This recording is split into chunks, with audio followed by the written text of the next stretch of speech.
There can't be the coronavirus. There can't be any doubt about it. I am being lied about, misunderstood on purpose, taken out of context. I got the audio soundbite roster today, and I'm all over it. Do you know what else?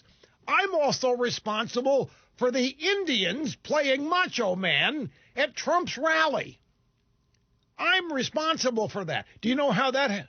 I'll tell you how that happened, according to Harvey Levin. We get the audio soundbite. Harvey Levin, who I thought liked me at TMZ.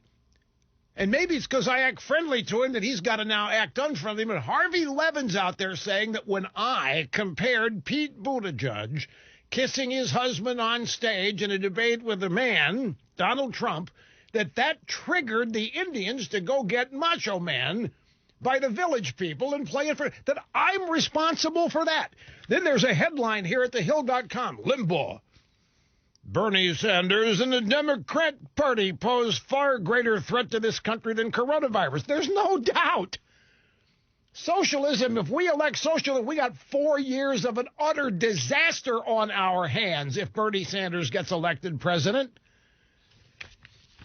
The coronavirus is a virus. I just saw somebody on Fox. You know, everybody's talking about this in certain ways like they're experts, and some are admitting that they're not.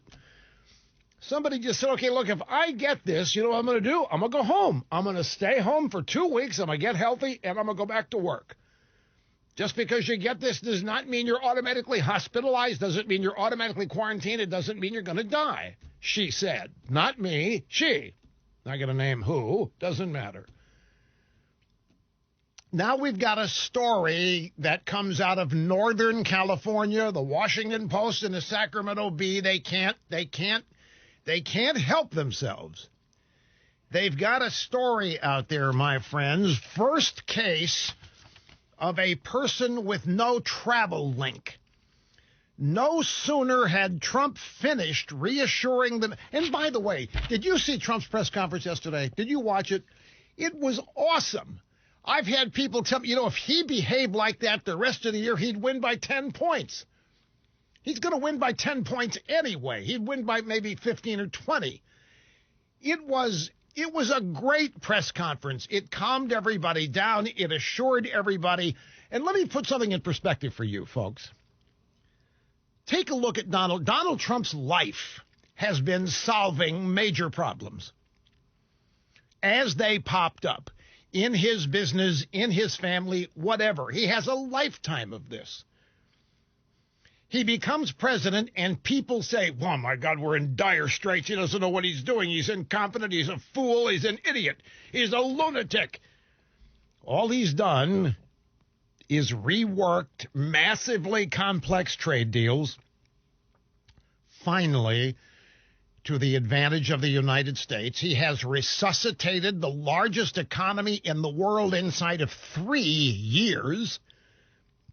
He has restored control of the southern border, but now all of a sudden Donald Trump cannot manage a virus outbreak.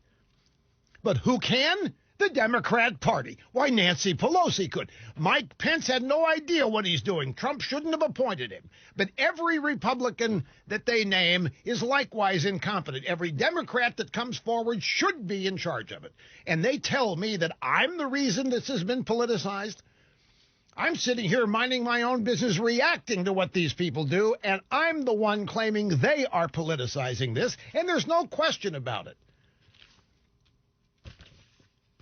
And they still can't get over the fact that I won the Medal of Freedom. They can't. Wait till you hear the audio sound bites on this. They can't. They are spitting mad over this. Probably secretly hoping I get the coronavirus and everything else I've got. So we were told Donald Trump was an idiot. We were told that Donald Trump was a traitor. We were told that Donald Trump stole his election. We were told that Donald Trump colluded with Russia. We were told that Donald Trump was an agent of Vladimir Putin. We were told that Donald Trump tried to dig up dirt on an opponent in Ukraine and therefore should be impeached. We were told all these rotten, horrible things about Donald Trump. He's illiterate, that he wasn't mentally fit for the presidency. And the people who told us that are now telling us Donald Trump can't organize a rational response to a health issue.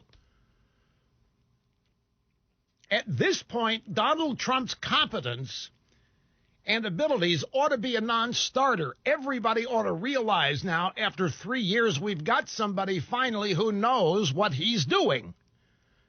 And you know what else? Knows how to surround himself with the best people to get the job done. He didn't even make any pretense last night in that press conference that he was doing it, that he was the expert, that he knew everything about it, like they caricature the guy. The very people who predicted that a Trump presidency would crash the economy, people like Paul Krugman and Pelosi and Schumer, the very people who spied on the Trump campaign, the people who organized that silent coup, the people who made absurd false impeachment charges are now predicting that Trump is going to botch the response to the coronavirus. What does it tell you? The people who've been wrong every step of the way about Trump are now telling you and everybody else that Trump's the one that doesn't know what he's doing in managing a health response. And then they say, I am politicizing it, when all I'm doing is calling them out, which is what I have done for 31 years and counting here on the EIB network behind the golden EIB microphone. Let me get back to this story about this this we need to be really frightened case in Northern California. No sooner had the president finished that press conference last night reassuring the nation that things are under control when the Washington Post and the Sacramento Bee report that someone in Northern California got the virus, even though that person supposedly has had no contact with anybody who's traveled outside the USA. In other words, somebody in Northern California got the disease, and it originated with them. They haven't been to Wuhan, China. They haven't done anything. They haven't gotten it from anybody. They just got it. That means we need to be really scared because the virus is out there lurking somewhere in Northern California, spotted this person and jumped right into their respiratory system. And that's frightening stuff, folks. That means the virus is out there lurking like a bunch of locusts ready to attack. That's the story they told. However, that report gave everybody in the drive-by media an excuse to get even more panicked. But if you read down 2 sentences, just 2 sentences in the Washington Post story, you get this, quote, the health agency, the CDC, left open the possibility that the patient may have been exposed to a returned traveler who was infected. Well, no, then what's the point of the story? If you write a story saying a patient in Northern California has contracted the disease with no contact with anybody, and then 2 sentences later, the health agency, the CDC, left open the possibility. Let me tell you where this happened. This happened in an area, I'm very familiar with it, Northern California. Travis Air Force Base is there.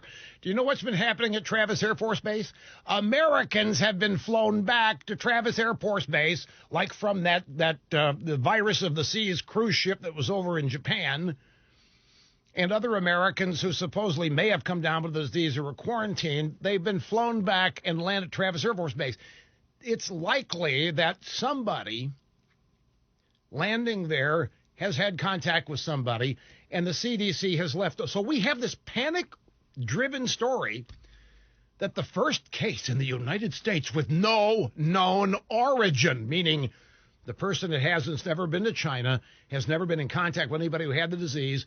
2 newspapers run the story, and then, again, if you just read 2 sentences down, the CDC left open the possibility that the patient may have been exposed to a returned traveler who was infected. Well, then why? What's the point of this story? You know what this is like?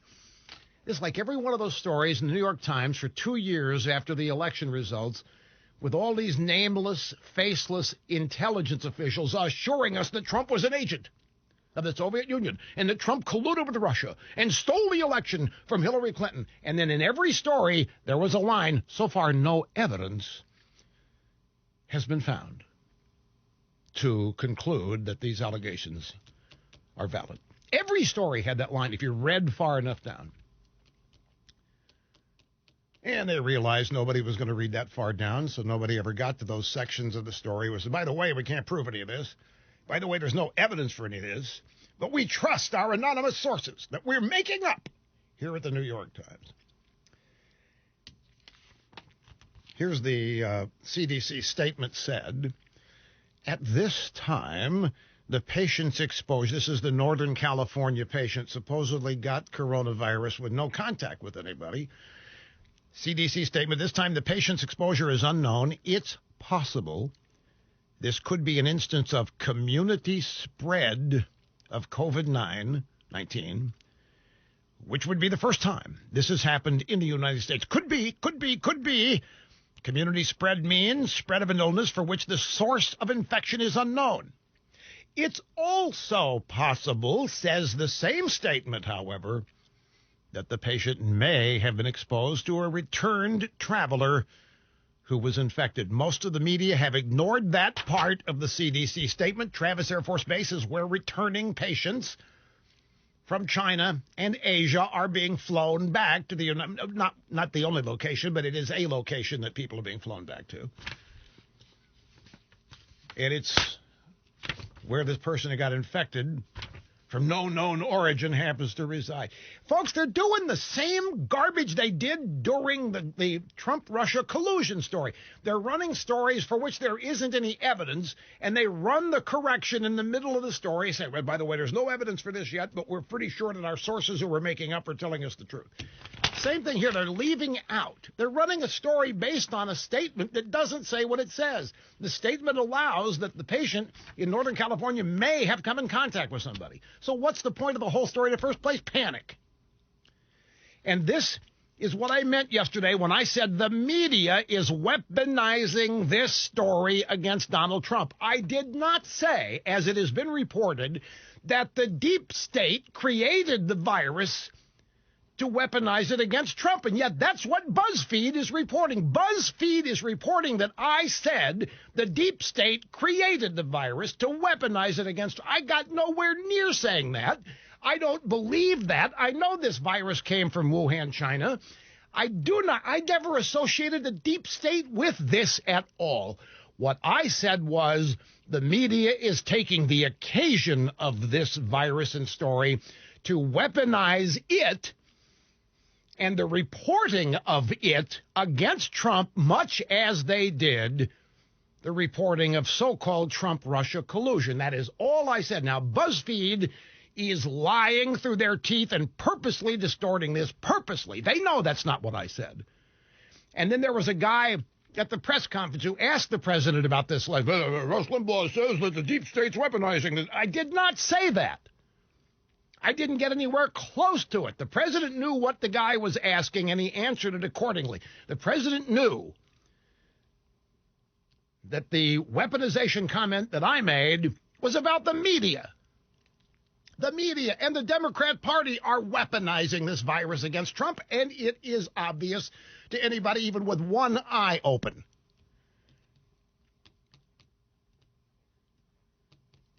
The fact that they are lying about this and making up out of whole cloth something I said that I didn't say about the deep state creating the virus to weaponize it again. Where do they get this stuff? They make it up, not me. And then they run with it, and the rest of the drive-by see the BuzzFeed story, and they believe it's true. Nobody calls me. Nobody calls me from the media. Did you really say X? We're running this story down. Did you really think the deep state invented and created the virus to use it? Nobody ever called me to ask. They just see deep state creates virus on BuzzFeed and they run with it. Why? Because they can't stand that they haven't gotten rid of Trump yet, and they're going to use this and anything else. The plunging stock market, the economy they hope will follow suit. They're going to use anything they can to get Trump. Because that's what they are obsessing on. They don't care about the public health aspect of this, most of them. They care about how this can be used to damage Donald Trump and build up whoever the Democrats nominate in November. I got to get a quick time out here, folks. Back with more after this. Rush Limbaugh, making radio great again. You're listening to the EIB Network.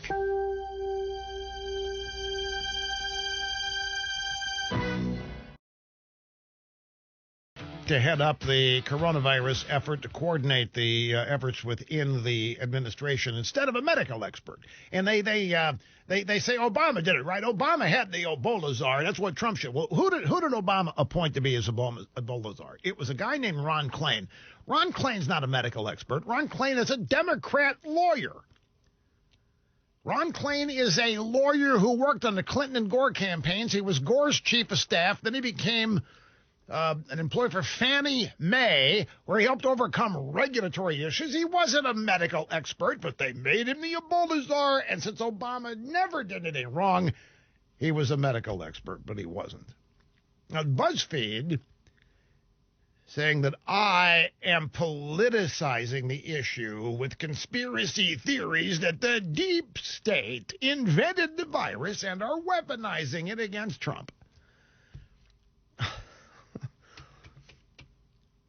I mean, it's absurd. This is the same media bunch that knowingly published the Pack of Lies Steele dossier, folks.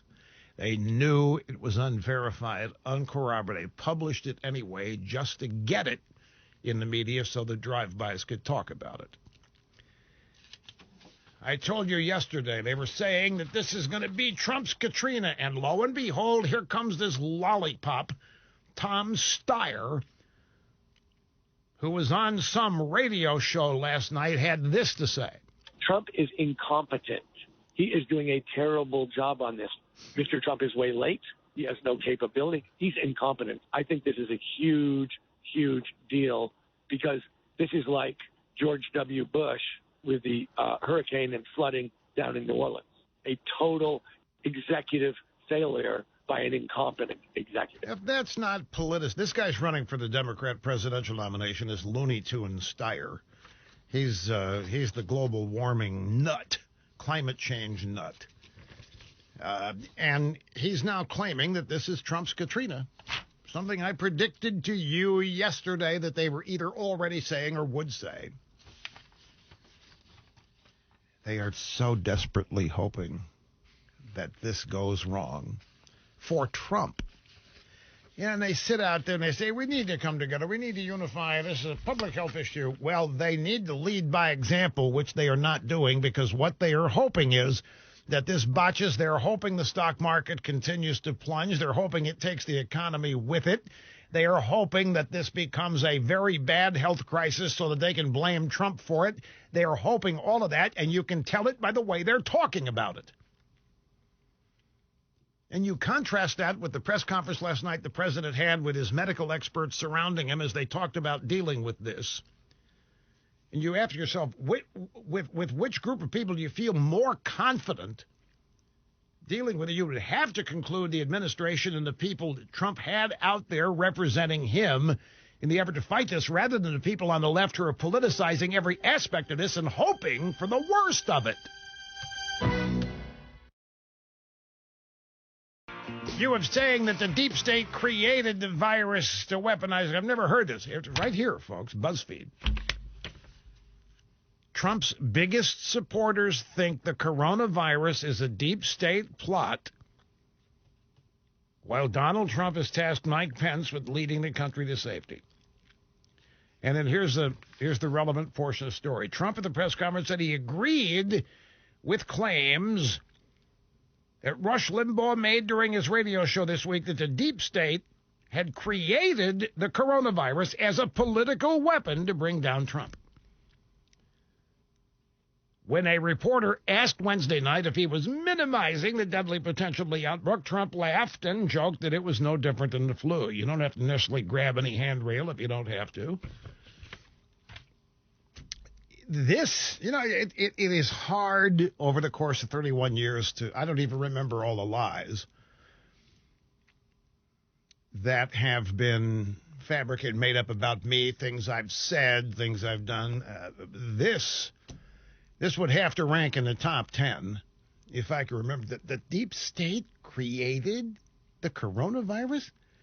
Any of you people listening yesterday know that we have talked about the origin of this virus coming from Wuhan, China. I've told you how the virus was spread because of the diet of the Chinese. Makes people sick when I tell them, don't make me repeat this. The idea that the deep state created it, that's not at all what I said, but that's what they're running with, and the drive-bys believe it. And what I said was that the coronavirus, the media is weaponizing the reporting of it against Trump. Now let's go to audio soundbite number 2. This is a question from a reporter trying to make the case to the president. They just couldn't resist, very concerned about the health and safety of the American people, but they always have time for a question about a certain guy on the radio. A number of your supporters online have embraced these theories or forwarded these theories that the CDC may be exaggerating the threat of coronavirus to hurt you politically. Rush Limbaugh the other day said this has been advanced to weaponize the virus against you. I agree with it. And I'd like it to stop. I think people know that when Chuck Schumer gets upset, he did the same thing with a couple of trade deals that are phenomenal deals. He didn't even know the deal, and he was out there knocking it because that's a natural thing to say. But when you're talking about especially something like this, we have to be on the same team. This is too important. We have to be on the same team. That's exactly right. Now, this reporter didn't exactly repeat the lying claim of BuzzFeed, but he got close enough. CDC may be exaggerating the threat. It's not what I said. I said that the media is weaponizing this. The media is using this like they used Hurricane Katrina against Bush. The media is using this like they used collusion with Russia against Trump. That's what I said, and everybody knows it, by the way, particularly all of you in this audience. And the fact that they are having to lie and distort this is actually making my point. So the guy follows up because there were 2 or 3 reporters that tried to get Trump. See, here's what happened with the CDC. And the reporters know this, and Trump was too smart for him. You remember 2 days ago, we had the news that somebody at the CDC had come out and said, it's not a question of when or if. It's only a question of when everybody gets this disease. We're going to have to close schools, said this person. And we're going to have kids attend school via FaceTime. And we're going to have to close offices. And people are going to have to go to the office via teleconference. Now, you know who this was? A woman named Dr. Nancy Messonnier. When I saw that story, I commanded the research guy here, find out who she donates to politically. You know what came back? She's Rod Rosenstein's sister. Rod Rosenstein, the deputy director of DOJ that hired Mueller to run that bogus investigation against Trump colluding with Russia, so forth and so on. So I said, aha. So we got Rosenstein's sister making this blanket statement. It's the only time she's spoken out. There's somebody else that speaks for the CDC. This woman came out and said, it's not a question of if, it's when. Take your kids out of school and do not go to your office. So, whoa, what's this? That's what the media wanted Trump to react to that. They wanted Trump to throw his own CDC under the bus. But he had a different person from the CDC at the press conference with him. He did not have Rosenstein's sister, did not have Nancy Messonnier.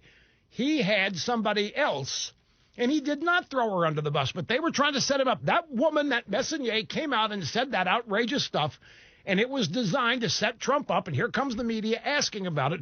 You want to throw your own CDC under the bus? Do you have any problem with the CDC and what they've said? And Trump said, no, I got no problem with it. He did not fall for it, did not take the bait.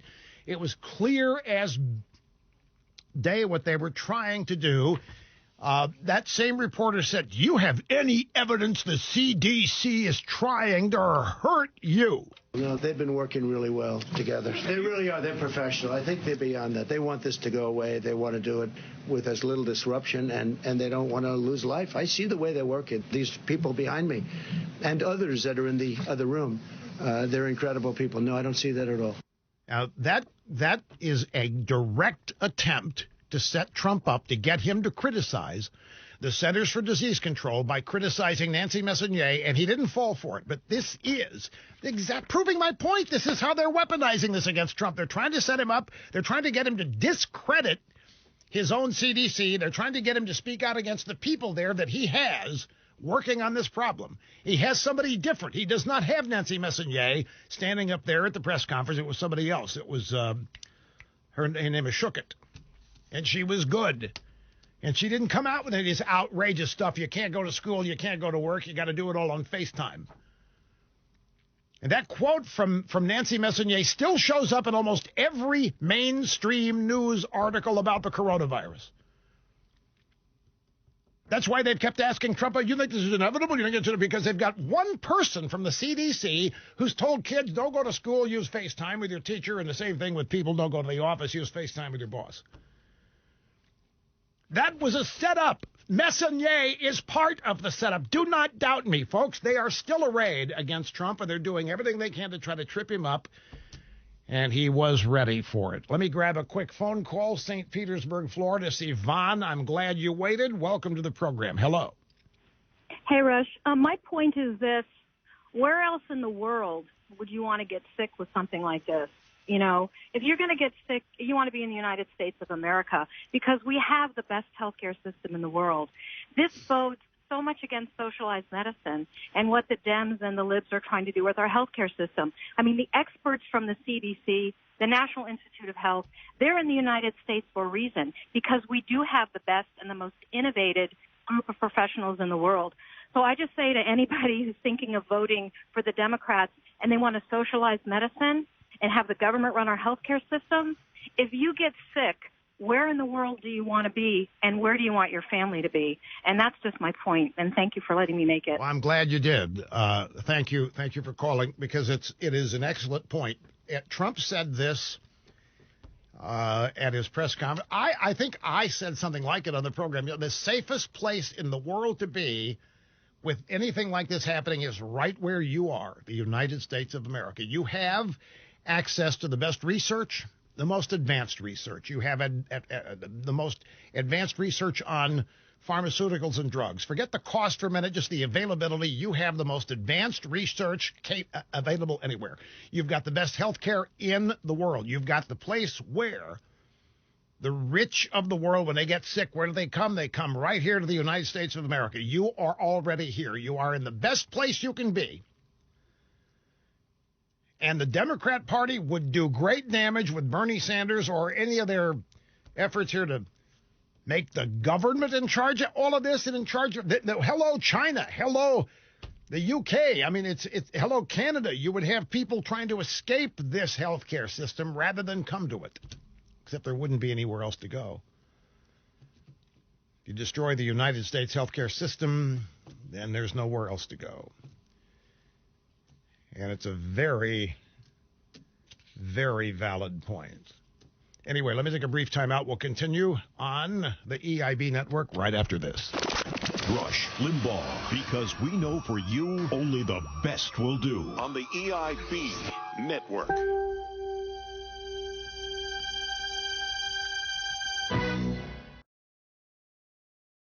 Of a virus that threatens the health of mass population. What does it matter what a guy on the radio is saying? What does it matter what I'm saying? The only reason it matters is because I am a way to politicize this for these people.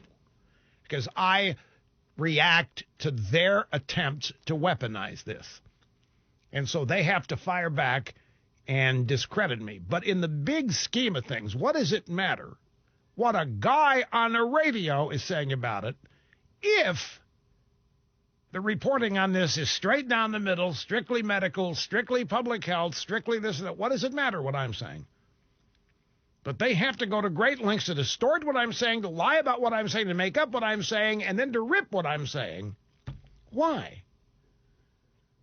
Why is it so important to discredit me during a public health thing like that? Why should what I'm saying even matter? Well, the question answers itself. Because I'm a powerful, influential member of the media who threatens them. I call them out. By the way, regarding our last caller, you may have heard, and Dr. Fauci talked about this last night in the press conference, there's already a virus vaccine ready to go into testing.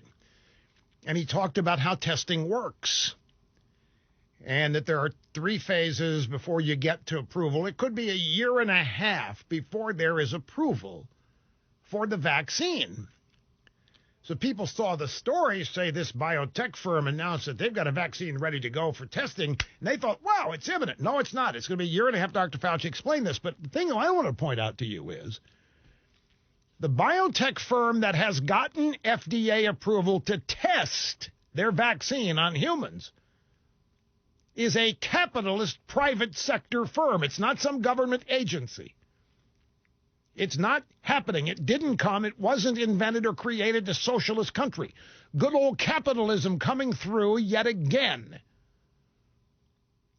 And these biotech firms, they are the same people the Democrats complain about as Big Pharma, gouging you with unfair prices, and we need to get even with them. We need to really sock it to them. But when they want a new vaccine, when the Democrats, the socialists want a new vaccine or a new antibiotic, they suddenly stop calling these people names. They stop calling for them to be driven out of business. Then all of a sudden, when they're not going to get approval fast enough, then they start blaming other people. But the hypocrisy here is renowned. Just want you to know that the people already ready to test a vaccine, which can take a year and a half to go through all the various clinical trials to get FDA approval to use it on humans, as a vaccine is going to take a year and a half. And the same outfit doing this is routinely. Every Democrat debate, they have been savaged. They've been pointed out, targeted as the enemy that needs to be damaged greatly, because they're gouging people like you. Here is Vinny, formerly from Queens, now in Wilmington, North Carolina. Vinny, welcome back, sir. Great to have you here. Hey, Rush. Mega pros and mega dittos to you and your family. Rush, in my opinion, this is about, in the long run, the economy. Wall Street is down over 10% now. And now manufacturers are saying that since they are possibly having to drastically slow production or outright shut down production for the foreseeable future, this will now affect consumers in a real negative way and in numerous ways, as well as the obvious 401ks and 457s. I mean, how many trillions of dollars have been lost in the last 3 days because of this hyperactivity by the media? The Democrats will run on a failing or faltering economy under Trump. This is my prediction. Carver was right in 92 when he said it's the economy stupid, and so it is now. The economy is the number one issue for Americans in regards to Trump's reelection, and it is this that the Democrats know that they have to defeat. Oh, Vinny, let me ask, let me interrupt and ask you a question here. Do you think American businesses are panicking and responding to media prematurely? That there's no reason for this stock sell-off. There's no reason for these people to slow down manufacturing. Why are they doing it? Yeah, I think they're panicking because what I've always heard is the number one thing that the markets fear is uncertainty. And there's a lot of uncertainty. And this sell-off, yeah, there's going to be some of it, of course, but it's incredible. We have 60 cases in the United States, 60. Okay, and we've lost trillions upon trillions of dollars in the stock market over, I don't know, over 60 cases. I know there's other things going on, but yeah, I do think there's a lot of panic. All right, I do. I understand it, but let me give you one example, Vinny. I'm going to use Apple since I know a lot about it. Apple has been responsible for much of the uptick in the market. Apple has gone through the roof. Apple is way beyond where any analyst expected their stock price to be, and they have plummeted. The reason they have plummeted is because everything they make is in China.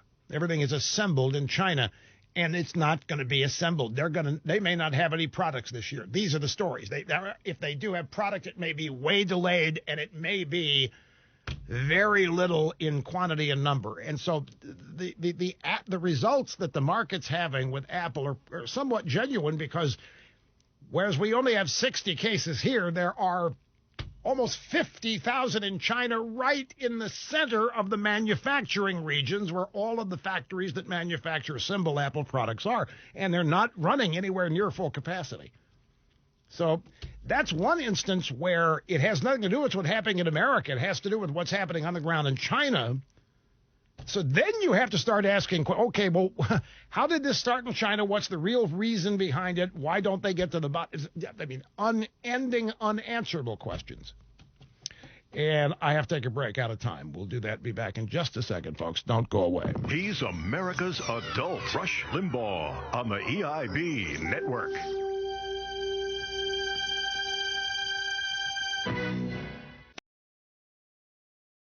A minute and a half to make the point. I want to take a little bit more time on it because Apple's trying to find ways around the circumstances that they're dealing with.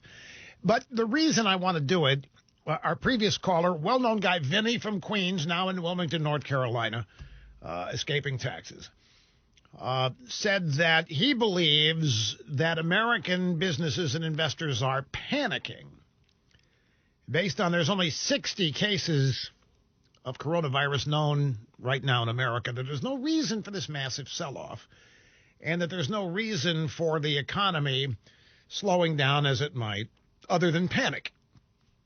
And the panic, he says, is derived from the way the media is reporting. Now, folks, there is no question that this is the left politicizes everything. The left wants to get rid of Trump like they'd want to get rid of any Republican president, but they hate Trump with a purple passion beyond the hatred they harbor for Republicans in general. And so anything that comes up that may hurt Trump, they're going to hype. They're going to weaponize. They're going to expand, and they are doing it. And to them, if the market loses 10, 15% in the correct, fine. Fine, Trump shouldn't have had it up this high in the first place. If the economy falls off, fine. If that's what it takes to get Democrats elected, fine. Because that's all the media is the adjunct of the Democrat Party. So while, look, panic is panic, and people are going to react the way they do, not all of it is. And so that's why I cited the example of Apple for him. Now, Apple's an American corporation, and they have been going great, gangbusters in the stock market and everywhere else. They are the best-run company in the world right now, according to Warren Buffett. Their stock price has gone through the roof like every other aspect of their business has. Their stock price was trading way above where most analysts predicted that it would be. Then the coronavirus hits Wuhan, China. Now, most of Apple's products are assembled in China. Some are assembled in Taiwan. Some are assembled in Brazil, and some are assembled in Vietnam, some in India. But the vast majority of Apple's products, the iPhone and iPads and all the computers, were assembled in China.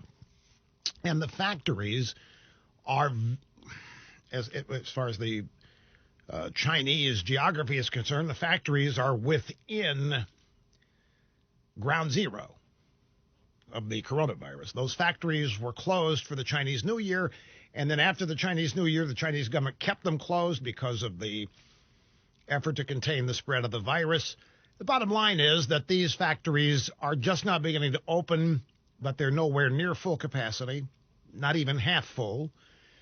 Foxconn, the primary owner of these factories, has been offering all kinds of incentives to get workers to return, but people are afraid. They're afraid to go back in massive public areas because of this disease, so they're having trouble. So Apple has issued new guidance. Apple issued guidance telling investors, hey, look, our second quarter here, the first calendar quarter of 2020 is their second fiscal calendar quarter. They've had to, it's going to be way, way down. They've had to revise earnings and profits way down because there is a stoppage on the manufacture of current products. And, you know, the new iPhone comes out in September. But it is now that Apple engineered. Do you know that Apple spends $150 million a year flying employees to and from China? Every day, there are 50 Apple employees going to or from China. Every day. Nope, they spend it on United, and then they spend it on some of the airlines. Now, that travel is not happening. And what the travel is for is Apple's engineers at this time of year are heading over to China to the factories to get them tooled up and to run test manufacturing on the new iPhone, which will not be released until September. They can't do that yet. It may well be that there's not any travel going on to China right now, because who can be sure that they'll be safe if they go there? Now, Apple is trying to accommodate this by moving some production out of China to Taiwan,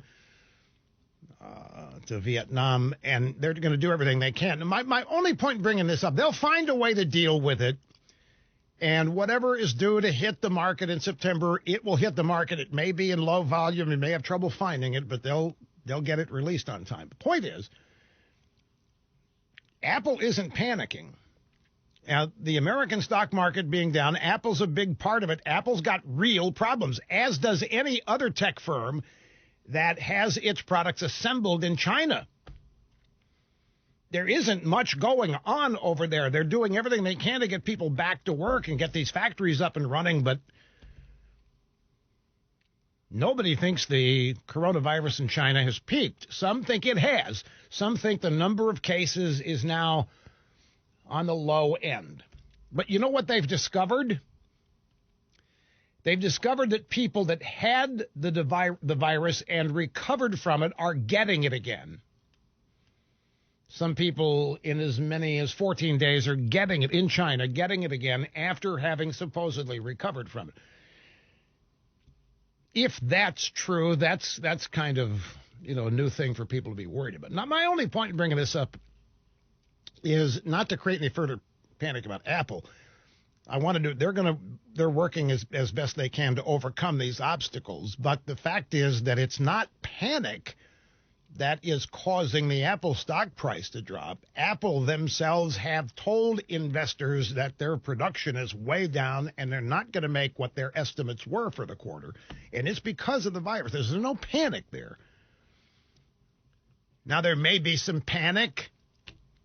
I'm sure there is in some, but it doesn't matter. It is what it is. The market is down almost 10%. That's correction period. And it doesn't look like there's any end in sight to it, but there will be. At some point, it's going to bottom out. And a year from now, people are going to be shooting themselves for not buying stocks at the prices they're available at today. It's the nature of things. The nature of things is change and cycle. Nothing is ever the end. There's no ultimate doom here. There's just, we human beings have to adapt. We are unique in our ability to adapt to all circumstances that we encounter. And at any stage of human existence on this planet, from Adam and Eve on, humans have had to adapt to environmental changes that they couldn't control, to enemies that they didn't know they had till they showed up. Humans had to learn how to adapt to drought. They had to learn how to adapt to flood, especially in the early days when they couldn't be predicted. But even now, when we have so much more knowledge and so much more ability to predict upcoming calamities, still nobody saw this. So we're in a massive period of adapting to it. And how we adapt is going to be challenging because there are people attempting to promote a panic. There are people attempting to say that the government in charge doesn't know what it's doing. They want you to get scared. I think the way I would look at that, if I were you, is look at what this administration has fixed and done inside of just 3 years. If you wanted administration didn't know what it was doing when it came to matters of the economy, when it came to matters of prosperity, take a look at the 8 years of Obama. Now, Obama was romanticized because the media loved him. Everybody thinks Obama appointed an Ebola czar. You know, ladies and gentlemen, czars are something you find in totalitarian regimes. Czars have oligarchical or authoritative control over things. We don't have czars in the United States. The Russians, the Soviets had czars, but we don't. Now, Obama did. And everybody made a big deal out of the fact that Obama had an Ebola czar. He didn't have an Ebola czar. The guy he appointed to deal with Ebola was not a medical person. He was a lawyer. He was a lawyer for Al Gore. His name was Ron Klain. He had no health care experience whatsoever. Everybody's from, Obama had a health czar. Obama had an Ebola czar. Obama was far more competent to try this. Mike Pence just announced the appointment of a lead researcher, the AIDS expert at the State Department. A woman is joining Pence's and Trump's Association of Medical People to deal with this. Let me tell you what I saw today during my show prep. You know, I read my tech blogs all the time, and there's a bunch of tech blogs that are populated by mostly gay people. They hate Pence. They despise Pence because they think Pence was anti-gay people and didn't work hard enough to fix HIV and AIDS-related health cases when he was governor of Indiana. They hate him. They hate him. They think he's anti-gay. They think so. And this is the worst thing can happen. Worst thing can happen. Mike Pence didn't know what's going on. He hates gay people, say these tech blogs. Just literally insane stuff. So Pence goes out today, and his first big hire, other than those that we saw yesterday at the press conference, the AIDS expert at the State Department. And the reason for that is we needed to act fast. You know, the AIDS, HIV, nobody had seen it before. Brand new, popped out of nowhere. Tried to get a handle on it quickly. You remember, if you were alive then, Reagan didn't care. That's why AIDS spread. HIV, because Reagan didn't care. It was absurd. And they tried to say the same thing about Pence. So now he's going out and hired the #1 AIDS researcher and expert at the State Department to join the team, which is a really responsible and smart hire, because some people think there's some similarities in the behavior of the coronavirus and AIDS. And it may be. We don't know.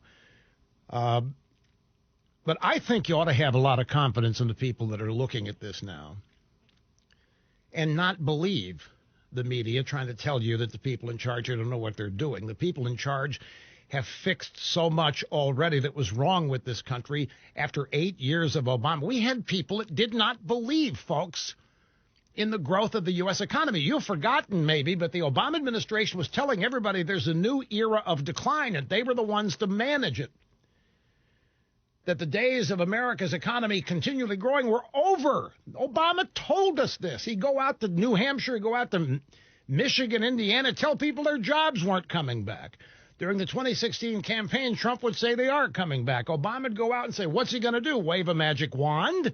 How's he going to bring them back? Trump brought them back. It can be done. The U.S. economy is growing and expanding. It may have enough strength to withstand what it's going to get hit with the coronavirus, is how strong it is. Here's how it's going to be hurt. It's going to be hurt by people. Let's say that your family had intended to, travel to San Francisco this summer on a vacation, but now you're not going to go because of coronavirus. Okay, so the economy is going to lose your trip to San Francisco, and you're not going to go twice to make up for the one you lost. You may not go at all now, but if you do go, you're not going to go twice to make up for the trip that's not going to happen. So the economy is going to lose your trip to San Francisco. The economy is going to lose things like this, where people are not going to do what they had planned to do, that they're not going to do 2 times or more, so the loss will not be made up. That's how the economy is going to be hurt in a tourism area, and maybe even purchases. You just don't know. But we have to adapt to it, and the best way to adapt to it is without any panic, and to try to keep all the politics out of this, which the Democrats, because it's an election year and the media are attempting to make everything political, and they love the panic. and they're stoking it. And it's just like I always say, if there's going to be a recession, just make up your mind not to participate in it. You don't have to. You don't have to be a conformist. You don't have to go along with the crowd if you don't want to. Be an individual. Be industrious. Be creative. Find ways to not have to participate in this if it's going to be bad. You can do it. People do it all the time. In a downward economy, you'll note not everybody goes down. Not everybody suffers. Some people prosper in a down economy. How's that? They find out how to do it and work it and do it. It's all about how much do you want to conform versus how much do you want to be an individual, stand up for yourself, and just not automatically follow the herd. You follow the herd, you're going to get lost. When there's a herd of anything going, you can't spot the individuals in it. And you certainly aren't in control of anything if you're in the middle of the herd. So try to maintain control of as much as you can of your life. Be skeptical about this panic-driven stuff that you are hearing. Ask yourself a question. Okay, of the 60 people that have the coronavirus in America, how many are in the hospital? How many have died? What's the first thing you're going to do if you come down with the disease? What if you get the flu, what do you do? If you get the cold or any kind of a respiratory virus, what do you do? Well, you don't think you're going to die, and the first thing you do is not go to the hospital. You go somewhere, you try to get treated, you don't go to work, you stay home, you keep yourself sequestered from others so you don't infect them. It's the same thing that happens with this. But what you see on TV, you see pictures out of China. The only pictures you see are people in hazmat suits treating patients lying in hospital beds, and so you think that's what happens to everybody who comes down with the disease. They're not telling you that. Let me check something real quick here before I have to go to break. Come on. Of the 82,500 cases, there are 33,000 people have recovered from it. And they're not telling you how many people have recovered. They're making it sound like nobody recovers. You get this, you're dead. You're not. I got to take a break. We'll be back and continue after this. When you read the Limbaugh letter, you're prepped to combat liberal madness because El Rushbo supplies you with an arsenal of facts. Subscribe to the print edition of the Limbaugh letter and you'll get free Rush's dad's famous, inspiring speech, Stand Up for America as Founded, the signer's secrets that can save us today. Order now at rushlimbaugh.com. You're listening to the EIB Network.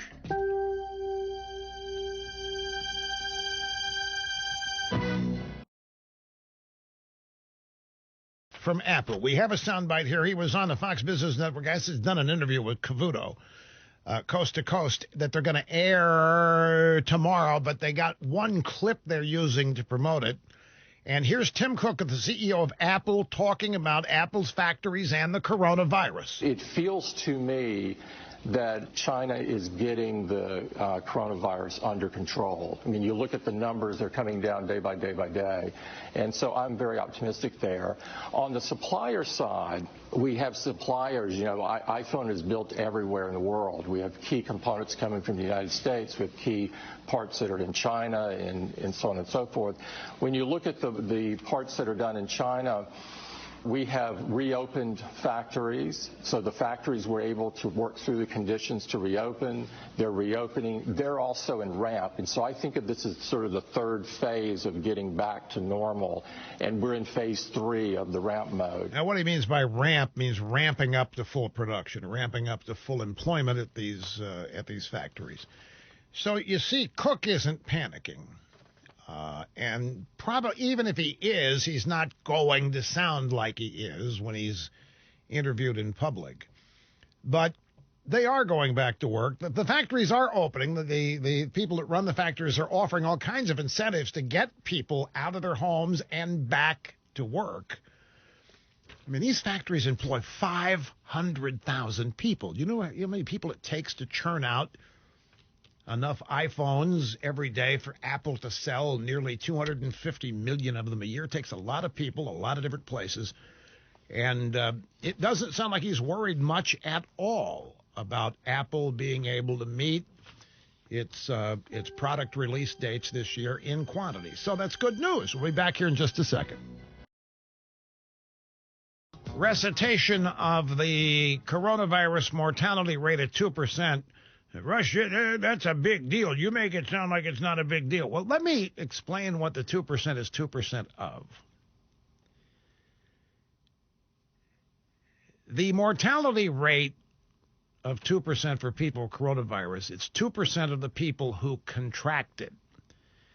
It means that 98% of the people who get it recover from it.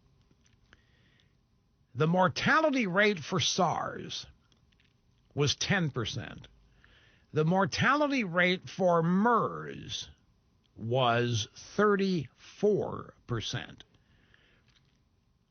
Well, wait a minute, Rush. You said the flu was like the survival rate was 1. Yeah, because that was of the whole population. When you talk about the flu, 30 to 60,000 people die from it a year.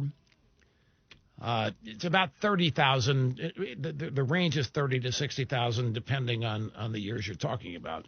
That is 1/10 of 1% of the population in the whole country, not of the people who get the disease. There's a confusion here over the fatality rate and what the universe is. In talking about the 2% mortality rate for the coronavirus, that's only of people who get it. And it's low compared to other diseases like SARS or MERS. The world survived both of those. It's much lower than the Ebola. You get Ebola, your mortality rate is your survival rate is in the single digits. So 98% of people who get coronavirus survive it. And it's just within the universe of people that get the disease is what these numbers are, not of the, if it were expressed as a percentage of the whole population, it would be as low as the reported numbers of people who succumb to the flu. But the number 2% has been used here only within the universe of people who get the disease, which is what's interesting to people now, given that the disease is new and just popping up all over the place. Okay, back to the phones. Richard, Port Angeles, Washington. Great to have you on the EIB network. Hi. Dittos, Rush. My question is, should President Trump ask for more money to secure the southern border to prevent the spread of the virus now? You're basing this on the press conference yesterday where the president said, hey, the Democrats claim we're not spending enough money. We'll take all they want to give us. Is that what maybe ask for more now, even for the southern border, since they're so willing to give it for coronavirus?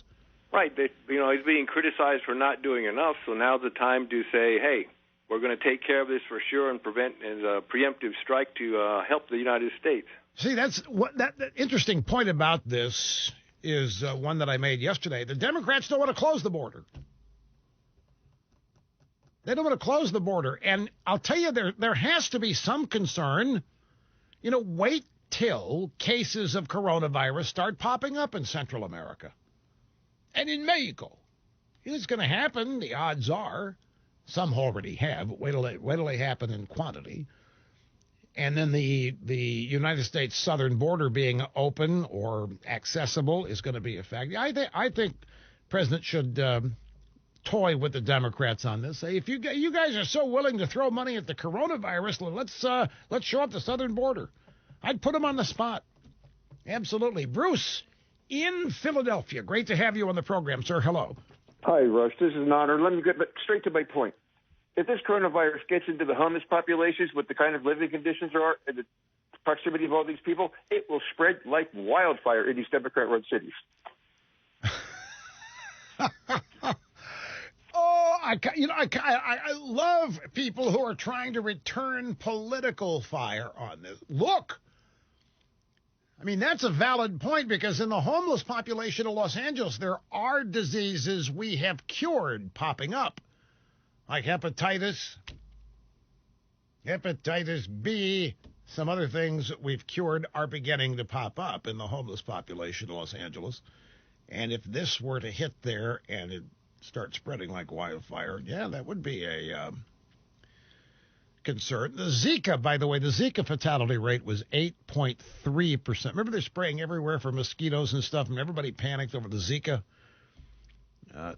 scare. That mortality rate, fatality rate, 8.3%. So you can find a lot of diseases when you talk about the mortality rate expressed as a percentage of the people who get it, not of the whole population.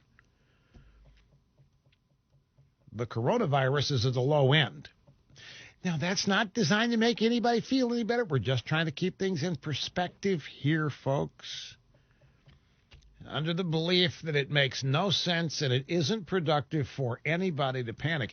You know who's probably panicking out there? You know, the millennial population in this country has been so trained to think of the future as dystopian. Look at millennial entertainment shows.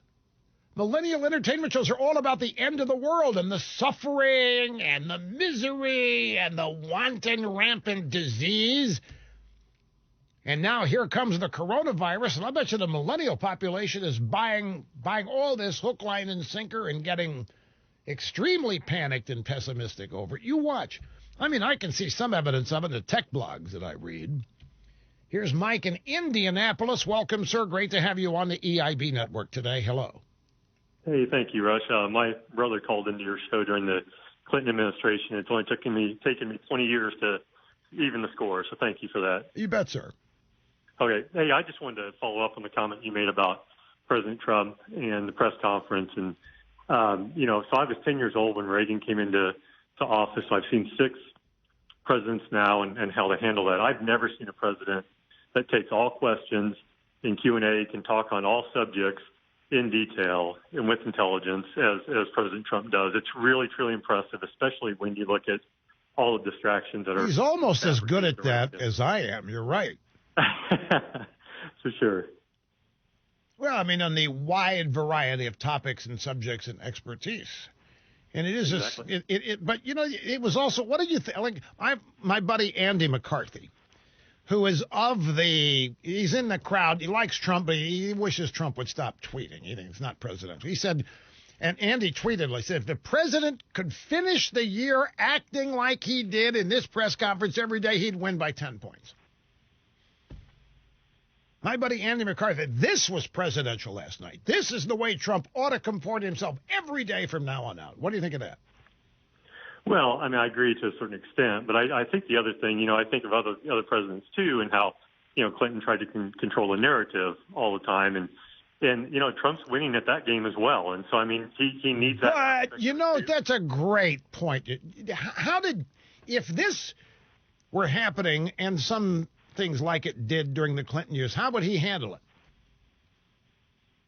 Exactly. Yeah, I mean, he wouldn't handle it as it's all business and we got it handled. He'd go out there and fake a tear, be political, and say he feels people's pain. He'd get all choked up, and he would try to relate to people based on compassion, like liberals always do. They never fix anything. They just convince you they care more than anybody else about it.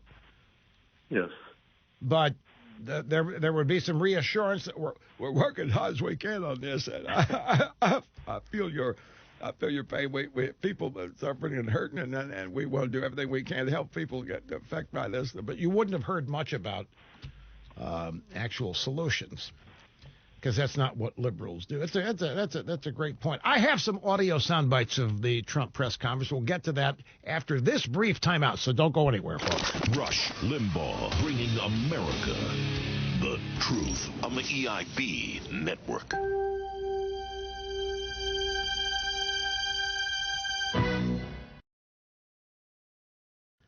By the drive-by media, which we dealt with in the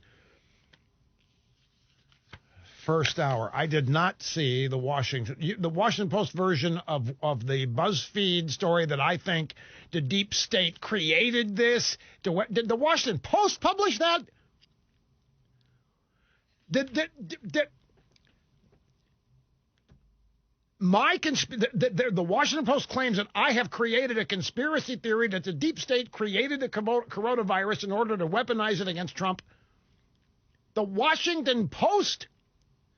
The Washington Post is calling all over the all over the place trying to get hold of people who know me to do a sympathetic story on me getting cancer and what it must be like and all. And I've told everybody I know, do not talk to these snakes because it can't possibly be anything good.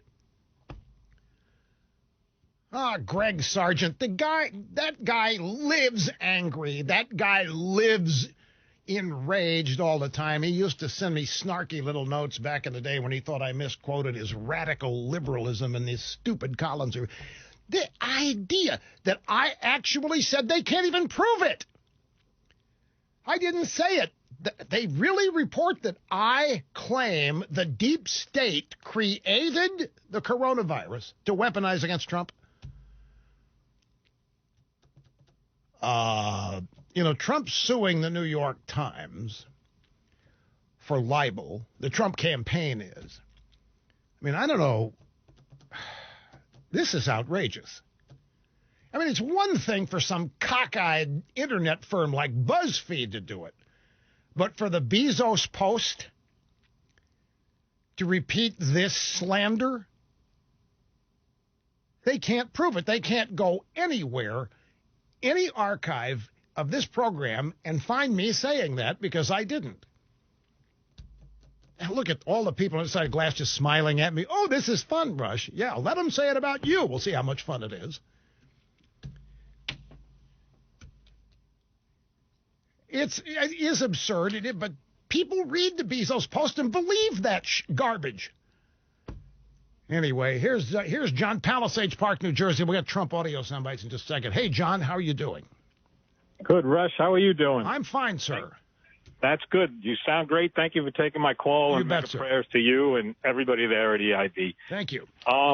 There's no doubt that the Democrats are using this virus to weaponize as a weapon against Trump. And I believe it's going to backfire, just like everything else does and has. And I'll tell you why. Because what it's doing is it's pointing out how vulnerable our economy is to things that are out of our control. And what's it going to do? It's going to cause people to take steps to correct that. And it's going to bring more jobs. It's going to take jobs out of China. People are going to start bringing their people back here, too. This actually is a good point. What he's saying is, because I just told the story about how vulnerable Apple is to this because most of their assembly, Cook, and he's a very smart guy. He can talk about the fact that iPhones made all over the world. The parts are, but they are assembled in China. Now, there's some assembly in India, and they're trying to move some to Taiwan, but the mass production of iPhones and iPads and Mac computers is in China. And John's point here is, as people learn this and learn how vulnerable the U.S. economy is to China and other parts of the world, the American people are going to end up being more supportive of Trump's efforts at trade deals with the Chinese that are fair to America and so forth. And that's, I think, a good point. It's actually a very good point that people are going to realize, maybe even more than they do. Like, I wonder how many people actually know. They may see assembled in China, but they'll stop to think about what all is involved in actually making, creating, and assembling an iPhone, and how much the Chinese economy is a part of that. I bet you most people don't. They just go to the Apple store and buy it, or go to the carrier store and buy the phone, and they can use it, and that's that. Where it came from, who cares? As long as I get it when I want it, I don't care where it came from. But I do think you're right. I think this is all going to backfire on these people because they're lying about things. They're making things up like this. I still can't believe. How would something like this even survive an editor? Rush Limbaugh says the deep state created the coronavirus so it can be weaponized against Donald Trump. And nobody checks that out. Not a single editor at the Washington Post or BuzzFeed is so shocked by that they want to run it down. And is there nobody at either publication? No, this can't be true. Nobody would say this. How much trouble would it take to go to rushlimbaugh.com and get the monologue and read what I said? would be easy for these people to do, and they don't do it. Proving they want to run lies and disinformation if they think they have a chance at attaching it to me, because they think they have sufficiently destroyed my reputation among people that don't listen to me to be able to get away with it. And then they get a report at the press conference last night essentially asking the president about it. You think the coronavirus is being weaponized against you? And he says, yeah, I think it is. But he didn't understand what the guy was saying. The coronavirus is being weaponized by the media. I never said the Chinese didn't create it. I never said anybody created it. It just happened. But now that it has, the media is using it for all it's worth. It's the new Russia collusion. It's the new phone call with the Ukrainian president. It's the new Mueller investigation. Will there be a Mueller investigation? Will the Mueller investigation look at whether or not the deep state did in fact create the coronavirus? And will there be a 2-year report that says, sorry, the deep state didn't do it? I doubt it. And the Washington Post headline is, Trump just pushed one of his worst conspiracy theories yet. And that is based on his reaction to the question he got from that lame-brain loco-weed reporter last night who was asking based on the BuzzFeed story. Okay, got to take a break, folks, as time races on. We'll be right back and continue after this. Rush Limbaugh, simply amazing, on the EIB Network.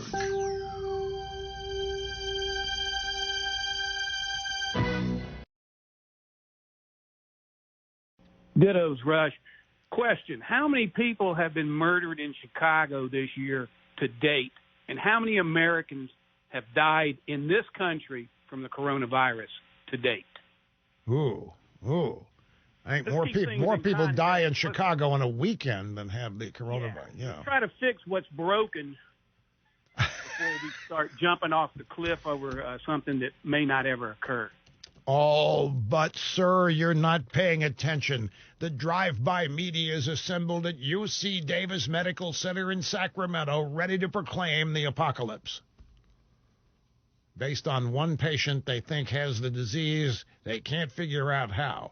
Except the CDC says it may have been from contact with somebody arriving back in the country. But they're ignoring that and acting like it's an act of God. One tenet of liberalism is that climate change is the biggest threat the world faces, when in fact a warmer world might cut down on these viruses. Number two, they're saying we should all use public transportation, live in large, densely packed cities to help fight climate change. Really? You know what else is happening in South Carolina? Bernie Sanders supporters have found out where Democrat Party officials live in Charleston and other South Carolina cities, and they're going to their homes at midnight with Al Sharpton-type megaphones and harassing them from outside the front door of the house. And you know why they're doing this? There's a poll out today, a new Monmouth poll, likely Democrat South Carolina primary voters, that has Biden at 36%, Crazy Bernie at 16%, Tom Steyer at 15%, Pocahontas at 8%, Buttigieg at 6%, and Klobuchar 4%. Now, the margin of error is almost 5%. 713 voters have been surveyed here. These Bernie supporters think this poll is rigged. They think South Carolina is being rigged against Crazy Bernie, and they are out there after midnight with Al Sharpton megaphones harassing Democrat Party officials outside their homes. I'm going to tell you, if Bernie Sanders does not get this nomination, there is going to be an all-out revolution in the Democrat Party. If he doesn't get this nomination, if they try to take it away from him with superdelegates or something at the convention, it's going to burn. These Bernie Sanders people, They're not going to let it happen twice. They know he got rigged in 2016 for Hillary Clinton. And they think that the parties do. And by the way, who can blame them? All you have to do is listen to a Democrat debate and listen to all these people talk about how, with Bernie as the nominee, the party would lose everything. And every Democrat in their right mind knows that. Bernie would lose big. Down ballot, the Democrats would lose big. It's not that the Democrats disagree with Bernie on policy. This is the thing that everybody's got to understand. It's just they think that Bernie, because he is so open about all of it, is going to lose in a landslide. That's why they don't want Bernie to be the nominee. Bernie's supporters, did you hear, by the way, I forgot to make mention of this. Did you hear what Bernie did during his segment in the debate where he promised to legalize dope? Now, wait a minute. He promised to legalize marijuana. So he's going to retire student loan debt. He's going to make marijuana legal. Is it any wonder his supporters are all for him? Free weed, free education, no student loan debt. He's going to retire it. And then you know what he said?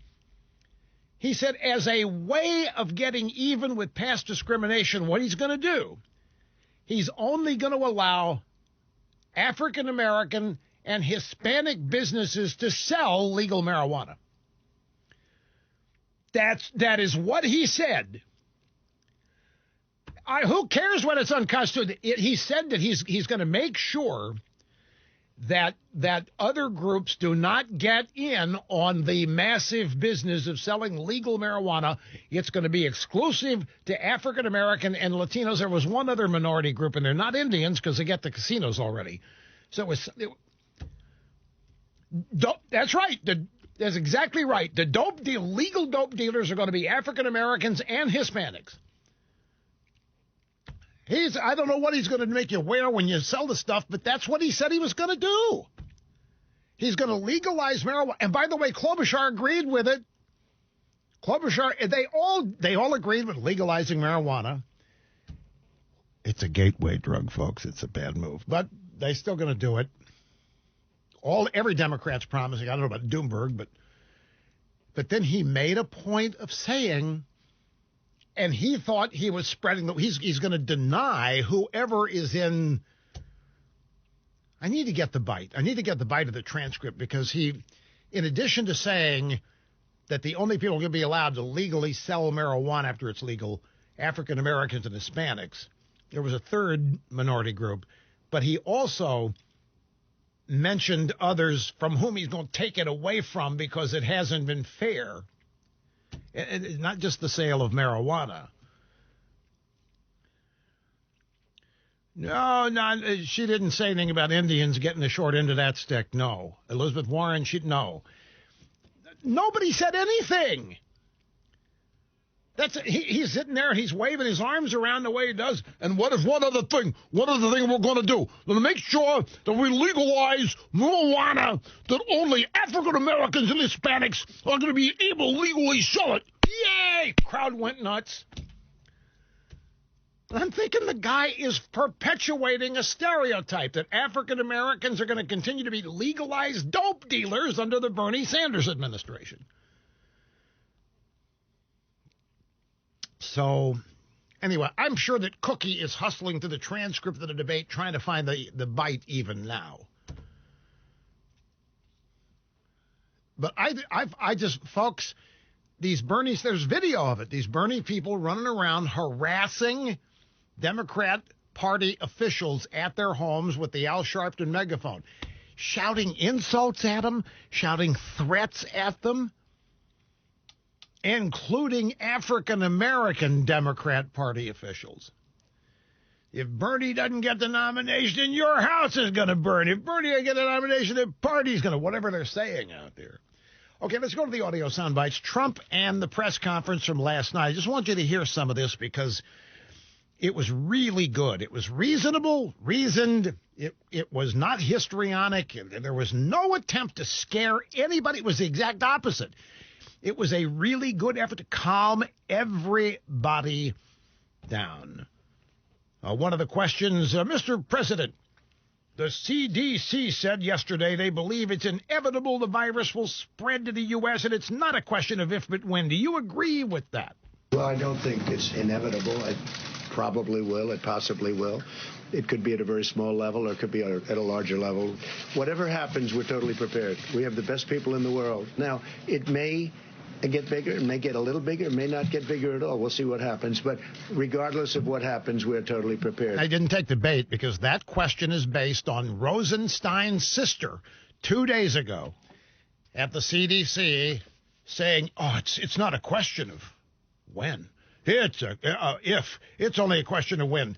And we're going to have to kick kids out of school, and they're going to have to go to school by teleconference and FaceTime, and you're not going to be able to go to the office. You're going to have to go to the office and communicate with your boss in the office via FaceTime. You can't go. That's what we're going to have to do.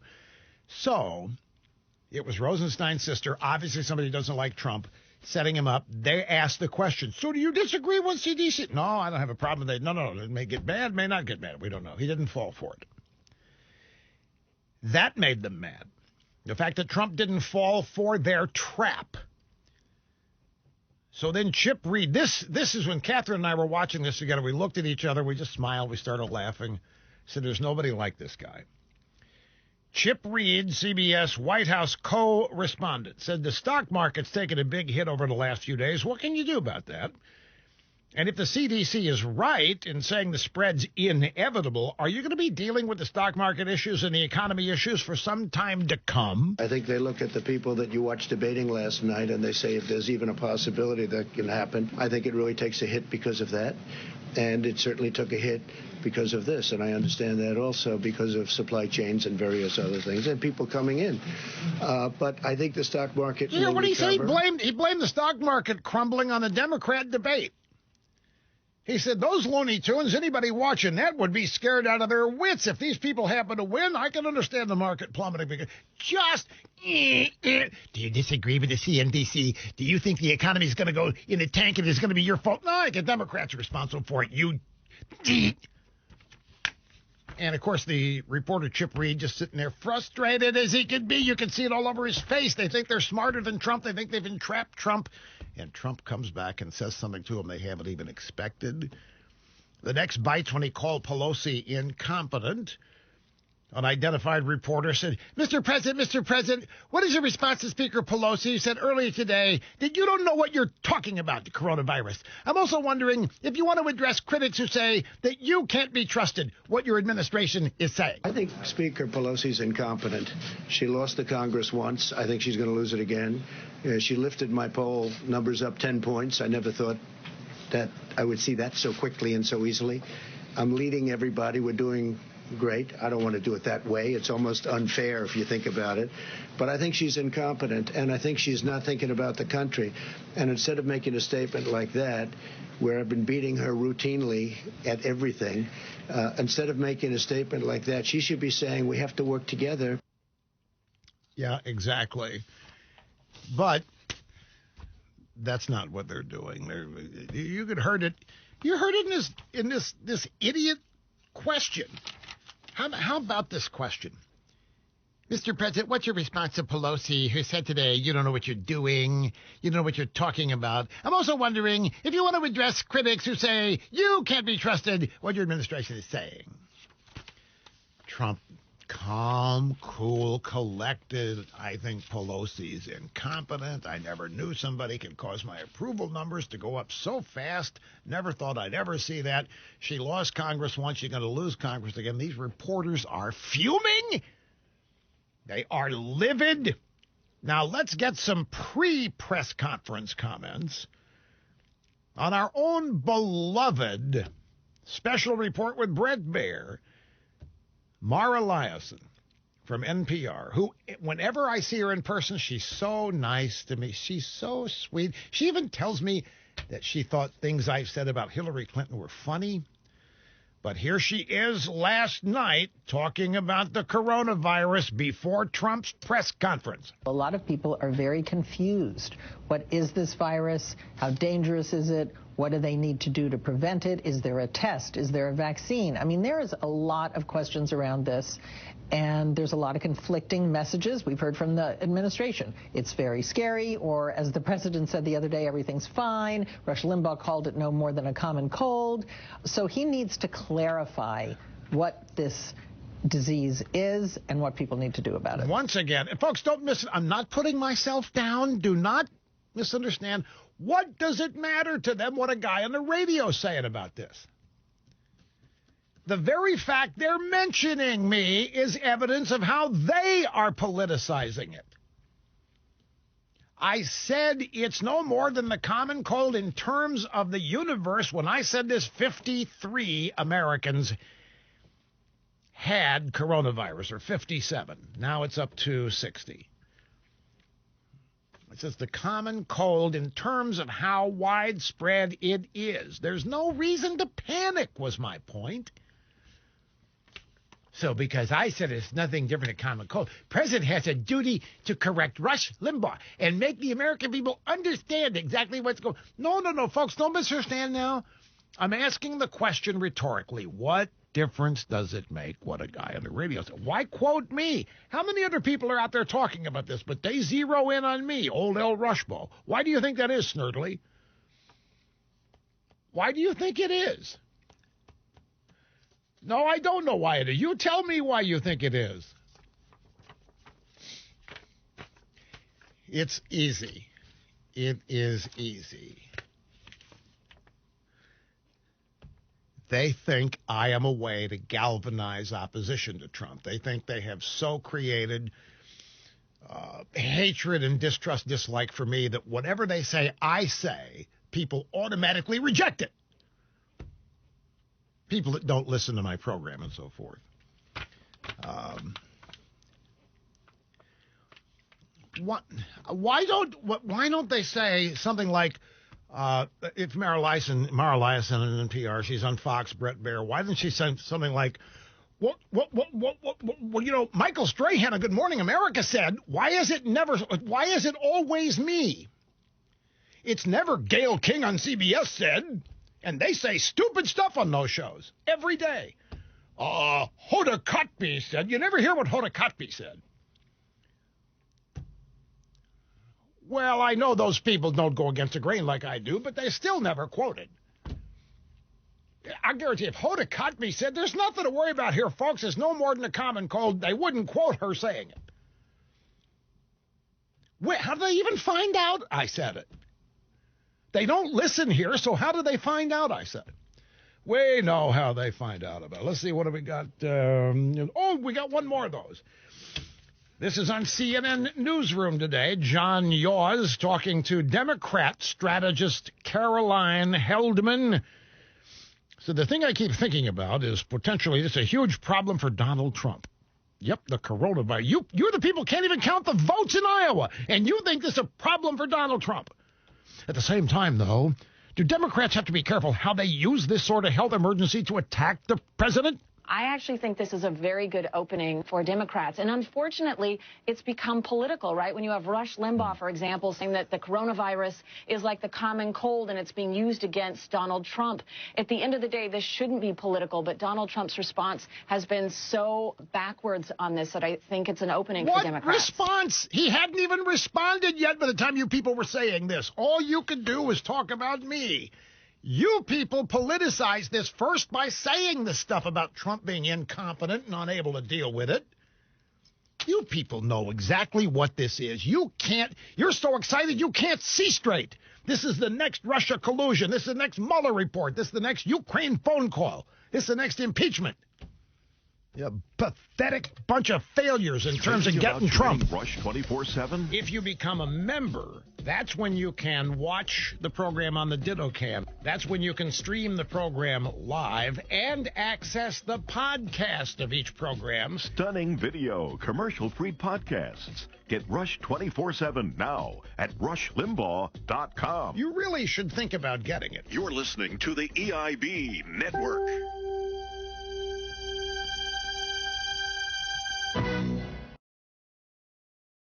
Tuesday night in Charleston, South Carolina. Listen to this, folks. We have a criminal justice system today that is not only broken. Hold it a minute. Hold it. Stop the tape. That's not what my transcript says. Let me see if to a criminal. It should say, I do believe that on day one we will change a federal control. So that's soundbite 25. Is that what you just hit? Soundbite 25? Well, hit it again. Let's see what happens. We have a criminal justice system today that is not only broken, it is racist. Got more people in jail than any other country on earth, stick with it here. China. And one of the reasons for that is a horrific war on drugs. So I do believe that on day one, we will change the Federal Controlled Substance Act, which, if you can believe it, now equates heroin with marijuana. That's insane. We're going to take marijuana out of that and effectively legalize marijuana in every state in the country. What we are also going to do is move to expunge the records of those people who are arrested for possession of marijuana. And I'll tell you what else we're going to do. We're going to provide help to the African American, Latino, Native American community to start businesses to sell legal marijuana rather than let a few corporations control the legalized marijuana market. So there you have it. Bernie Sanders is going to pimp out the legal marijuana market to African Americans, Latinos, and Native Americans.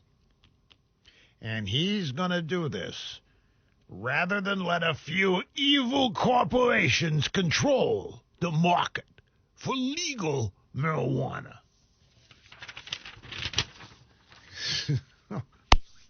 Don't you just love this? And they say that Republicans are racist. And this is Bernie Sanders. This is an example of uplift. We're going to expunge the records. Everybody got a marijuana convict. We're going to expunge them. We're going to legalize marijuana. It's no longer going to be equated with heroin. That's crazy and stupid. And then blacks and Mexicans are the only ones who are going to be allowed to sell the legal marijuana. That's what he's saying.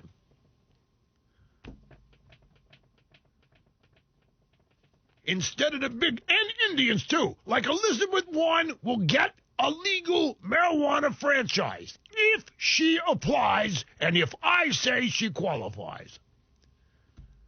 And now we have a break at the bottom of the hour.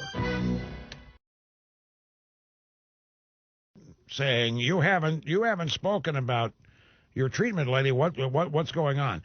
Let me remind you, I told you at the beginning of this, and I'm very flattered at all of you who care. Don't misunderstand, but I vowed not to let this take control of my life. I've seen that happen. It's hard not to. It's a terminal disease for a lot of people. It takes over your life. I vowed to not let that happen as much as I can. Besides, who wants to listen to somebody talk about cancer treatment all the time? That's not fun. And there's another thing. If I were to get into any kind of detail, I mean, if they're making up that I claim the coronavirus was invented by the deep state to use against them, if they're willing to make that up, can you imagine what they would do if I went into detail? I don't even want to give them a window to open to start lying and making things up or investigating. All I'll tell you is this. I get treated every day. I get treated every day at 1 p.m., folks, within a 5-minute window here at the top of the hour, 1 p.m., and then again at 11 p.m. And I also every day. And then 4 times a week I have to do something else, which I'm not going to describe and I'm not going to explain or any of that. But it's ongoing. It's been 2 weeks now. It's not enough time to know anything, although I'm extremely optimistic about it for a host of reasons, not the least of which, and I mean this at the bottom of my heart, is all of you. I believe God is good. I believe that there is good in everything that happens. It may, I'll give you an example of that. It's not good for me that I have contracted this, but there's good in it. There's good in it maybe for other people who might be inspired to change their life so they don't get it or whatever. There's good in everything if you just look for it. And ultimately, there's going to be good in it for me. It already has been good for me. The outpouring of love and affection that I have received is unlike anything I've ever dreamed of or experienced. So you have to try to stay positive. You have to try not to panic.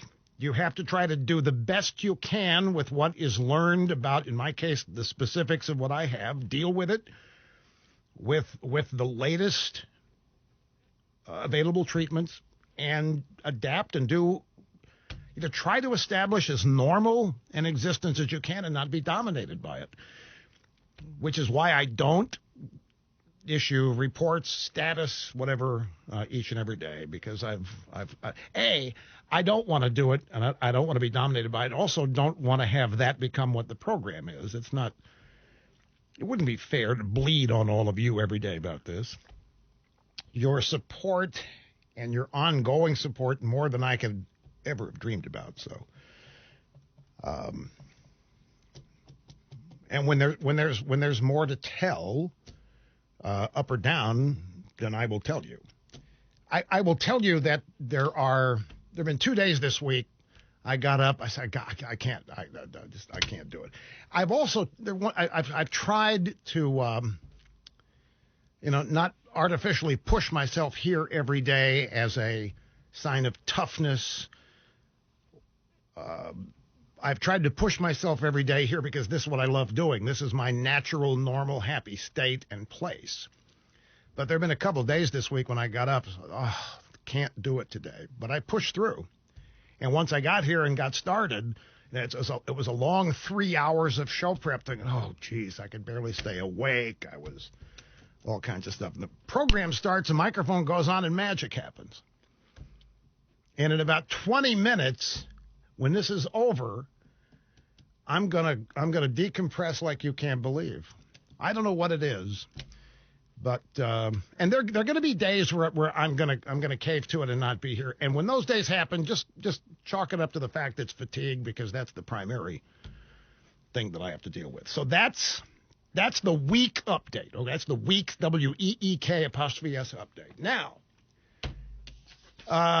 who's been waiting on Richard in Rocky Mount, North Carolina. Welcome, sir. Great to have you with us on the EIB network. Hello. Hi, Rush. Thanks for taking my call. You bet. May God bless you and keep you always. Thank you, sir. I just wanted to say that there's one thing that is more dangerous and more contagious in humans than any known disease, and that is panic. Because when people panic, they cease logical thought and they make horrible decisions. And I just wanted to thank you as the mayor of Realville and America's anchorman of being a voice of calm, reason, thoughtful reflection in helping people keep all of this in perspective. I am so happy that you perceive what I'm doing here that way, because I get worked up when I talk about the Democrats and their attempts to politicize this. I mean, what the hell else is it when the Democrats say this, when the media says this could be an opening for the Democrats? What the hell does that mean? See, I'm getting worked up about this. I'm not calm, cool, reasonable, because I'm ticked off about it. When the drive-by media, and they know who they are, talk about this is an opening for the Democrats to do what? You mean a calamitous potential pandemic is an opening for the Democrats? Like Hurricane Katrina, which did great damage to New Orleans, was an opening for the Democrats. Is that how we want to see the Democrats? The Democrats prosper when people suffer, when people are sick, when there is damage going on to the economy. That's when the Democrats suffer. Is that what you people in the media want the Democrats to be known for? That's an opening for the Democrats, is the American people sick and suffering? Because it isn't Donald Trump that's going to get sick and suffer. It's the American people are going to get this disease, and they're going to be sick, and they're going to suffer, and you're telling me that that is an opening for the Democrats. And then you accuse me of politicizing this? You people in the media ought to damn well be ashamed. You are so possessed with hatred for Donald Trump that you have lost all compassion. You've lost all ability to reason. You have lost all ability to think rationally. All you can see is killing the political fortunes of Donald Trump. That's all you can see. And so the American people getting sick, a pandemic around the world, is an opening for the Democrats. You ought to go ask Pelosi, Madam Pelosi, do you want to be seen as a party benefiting from the sickness of the American people? Because the media has claimed that this is an opening for you. Hey, smiling, crying Chuck Schumer, are you happy to be a Democrat known to benefit when the American people get sick? You people in media need to go ask these people if they see it the way you are portraying it about them. This is an opening for the Democrats. A potential pandemic, a potential deadly virus is an opening for the Democrats. How the hell does that work? How is it that potentially hundreds of thousands of people getting sick, how is that an opening for the Democrats? How does that work? Oh, it works because maybe the media and the Democrats can blame it on Donald Trump or claim that Donald Trump didn't know how to stop it. As though people who can't even count their own freaking votes in Iowa know how to fix this and stop it. So, yeah, it ticks me off, folks. Especially when they make up a bunch of garbage about how I'm the one politicizing it. Thanks for the call out there. Hey, one day, if you haven't already, you are going to benefit from the service that Legacy Box provides to you and everybody in this audience. This is a company that digitizes old family photos, video cassettes of every type, even old family films like Super 8 or 16 millimeter. You send Legacy Box all that stuff. It's in your attic. You know you've got some old VHS or Betamax tapes. You can't watch them anymore because who's got a VHS or Betamax VCR anymore? Nobody does. 16 millimeter, 8 millimeter film projector. Who's got them? You don't have them anymore. But you've got the original film and video. So you pack it up, you send it to Legacy Box, and it'll come back to you. Set of DVDs, thumb drives, however you want it. Computer file that you download from a server, share with anybody you want. Some Legacy Box customers like the thumb drive. Any of these work. But in doing this, you preserve all these old pictures, films, videos. You preserve them forever. You can copy them, duplicate them, and share them with anybody. Get started, legacybox.com/rush. Save 40% off the regular pricing with my name, legacybox.com/rush. Rush Limbaugh, a little under the weather, but still on top of his game on the EIB network.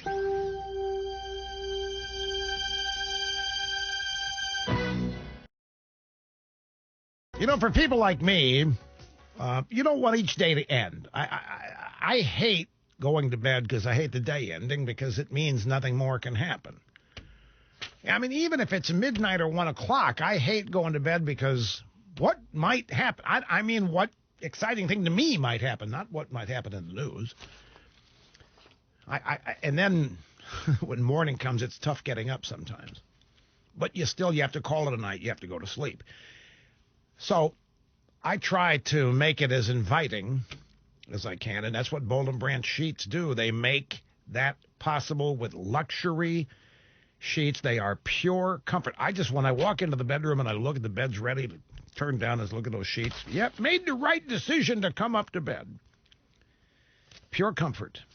Vast number of people in this audience now sleeping on Boll & Branch sheets. You know what I'm talking about. They do this. They use a proprietary pure organic cotton to create every one of their products. That ensures the level of luxury and the softness. I mean, the Boll & Branch sheets, they start out soft, and they only get softer as you use them over time. And they're made to last a long time, too. Buy them online at their website. No retail action here. That's one of the ways they keep the price down. They like having a direct relationship with every customer. They do that by selling online. BollandBranch.com, B-O-L-L, and branch.com. Don't forget, 30 days, 30 nights to try these. And if they're not as soft as I've led you to believe, send them back and they'll refund every penny. So you're out nothing if you end up not liking them. You know what the return rate is? Well, it's lower than the mortality rate of some. It's about 0.2%. I mean, it's nothing. The number of people that send these back is so small you couldn't even count them on two hands. The return rate is nothing. That's Boll & Branch, B-O-L-L, and branch.com, and save $50 off the already low price when you use my name. $50 off mentioning Rush at BollandBranch.com. Okay, Frank in Troy, Michigan, you are next. Great to have you with us, sir. Hello. Hello. Hi, Rush. It's an honor to talk to you. I was wondering how you thought the COVID-19 virus was going to affect the 2020 election, because you've got a mass of people standing in line in close proximity to vote, no inoculation until about a year and a half out. No inoculation until about a year and a half. Well, I tell you, look, I can tell you what I think, but you ought to disregard it because I'm not a medical person. I'm not in the CDC. I'm not in the DCC. I'm not in the CDD. I'm not at the NIH. I'm not at the HIV. But I think it's a virus, and it's going to have a seasonal lifespan. And I don't see it as being any more prevalent than the flu or anything else that is seasonal. And I don't know, do people not go to vote because of the flu? Do they not go vote because of the common cold? Do they not go vote for any airborne virus? Now, if it becomes a pandemic, I mean, if the media, if what the media is hoping for, that millions get sick so they can blame it on Trump, that happens, then all bets are off. Do you know what they've done in Japan? Japan has canceled their closed school. They closed every school in Japan. The Japan professional baseball season still has 70 games to go. They are closing the stadiums. They're playing the games, but no fans allowed to go. They'll be on TV, I assume, but the stadiums are going to be empty. Japan professional baseball. So Japan, if that kind of thing were to happen here, then by the time you get to November and elections and whether or not people stand in line because there will not be a vaccine by then. That is more than likely. The clinical human trials will barely have begun by then, I would think. So anyway, folks, that's it. I see the clock. Got to take a brief break here. Back to wrap it up after this. Somebody has to have the guts to say it. Rush on the EIB Network.